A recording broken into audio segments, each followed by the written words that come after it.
currently, Sumerian civilization has been accepted as the oldest civilization in the world. Now, it's a major discovery to say that Sumerian is archaic Tamil.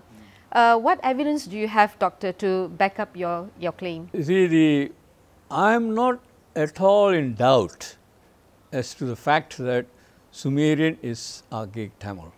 I am absolutely sure, but on very, very valid grounds. Now, what are the valid grounds? First of all, what I call, I have developed evolutionary theory of languages, evolutionary linguistics, historical linguistics. So, one of the things I notice is that I, as a Tamil scholar, reasonably fluent in Tamil language, when I read the Sumerian text transliterated as it is, I can recognize them. This is the main word, that I can recognize them as Tamil. And therefore, if I, as a Tamil scholar, can recognize them as Tamil, then I see it as the same as, say the Tamil of Kadichangam and that kind of a thing. So, I give you an example. For example, there is a sentence from Surupak's Neri, the instructions of Surupak, dated around 2600 BC, but probably written 3000 BC. So, there is one clause that says girl ayya nanam, ningal amma nanam. So, these kinds of words, amma nanam, ayya nanam is Tamil. Any Tamil who knows Tamil language, when he reads this one, will recognize it as Tamil. I give another sentence, Turmude il tubbaya aam. Again, the tur and all these words are still in use. And therefore, you see, even though the language is not exactly Kadaisangat Tamil or modern Tamil, but it is definitely recognizable. This is my key word. It is recognizable for a Tamil scholar as Tamil, but an archaic form of Tamil. And therefore, I started investigating the lexical correspondences, the grammatical correspondences, and then the various kinds of morphology, noun morphology, verb morphology and all those things. I have written many papers on all these things, and all these things convinced me that it is archaic Tamil, and there is a historical continuity from Sumerian times to the present times. And there must have been a great migration of people from Sumeria to India, and who the South Indians as a whole, the Tamil speaking Malayalis, Kannadigas, Telugus and Tulu people and all those things are probably the direct descendants of the Sumerians. And therefore, the Sumerian language is not dead and gone as many Western scholars think, but continues to live as Tamil language. Greek, Latin, Hebrew, Chinese, Sanskrit, Arabic as well as Tamil are the oldest languages on earth, and this is known to many, Dr. Yeah?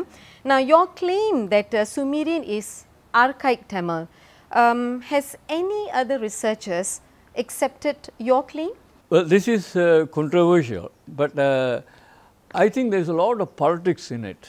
For one thing, the resistance to accept comes not because of lack of objective facts, but rather what you call a kind of a cultural resistance to accept something. For example, Europeans, they are very fond of saying, the Aryans came to India, the Sanskrit language is an Indo-Aryan language, related to German, Latin and all those things.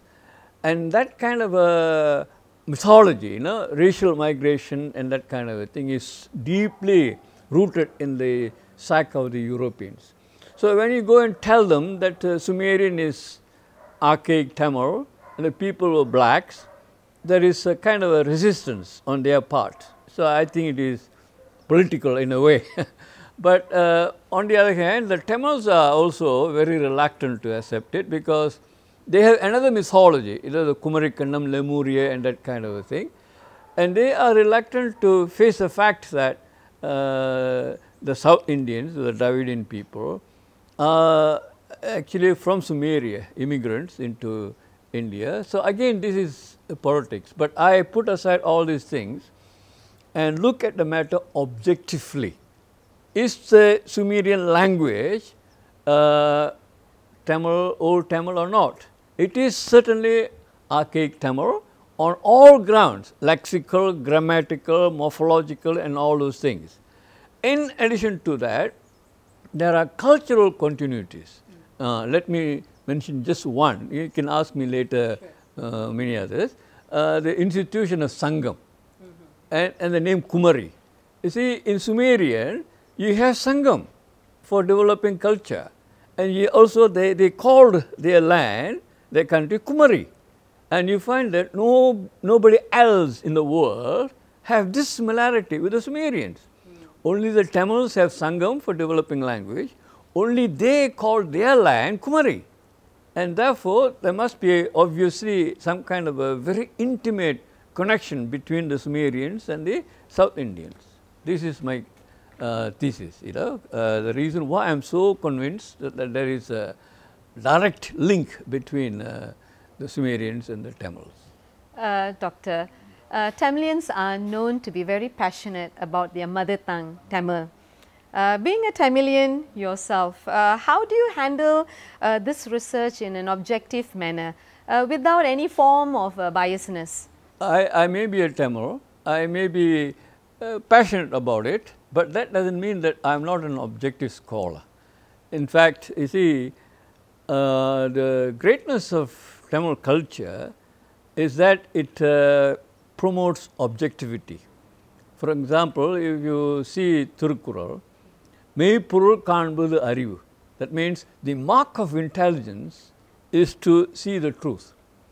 And therefore, this is my basis. If I say Sumerian is archaic Tamil, it is because it is a truth. If it is a truth, why should I deny that? Why should I be reluctant to say that?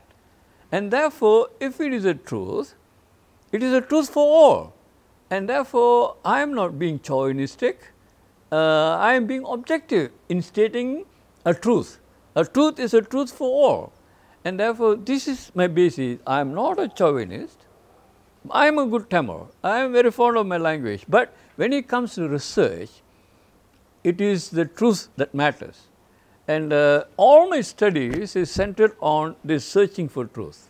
Doctor, we have now other researchers, for example, Polat Kaya, who says that Sumerian language is linked to Turkish language and not Tamil. What do you say about this? Now, there are many languages, language groups, they claim that Sumerian origin for themselves, Finnish, Greek, Turkish and so forth. Now, I do not deny the fact that Sumerian language, being an agglutinative language, belongs to a family of languages called Turanian or something like that. There is no denying of the fact. But it is also the case that between Sumerian and Tamil civilization, there is a kind of intimacy which you do not find in other cultures. For example, Turkish language. What is the cultural continuity? One is, as I said, the institution of Sangam. You do not hear of Turkish people having Sangam for developing culture and language. So, that is one thing. Also the name Kumari, the Sumerians called their country Kumari, as do Tamils even today. The southernmost part of India is called Kumari. And so, this kind of a continuity. And thirdly, the philosophical and religious continuity. For example, the gods Sumerians worshipped is also the gods Tamils worship today, till today. And therefore, there are many such cultural continuities which cannot be accidental. So, the Sumerian must have been people who migrated to India and continued their culture, which does not deny the fact that the Sumerians might have influenced, for example, the Turkish or the Finnish, Ukraine and so forth, you see. So, this is the kind of a question about intimacy. You know, the Tamils are so intimately connected to the Sumerians that there must be some kind of a cultural continuity, migration and that kind of a thing.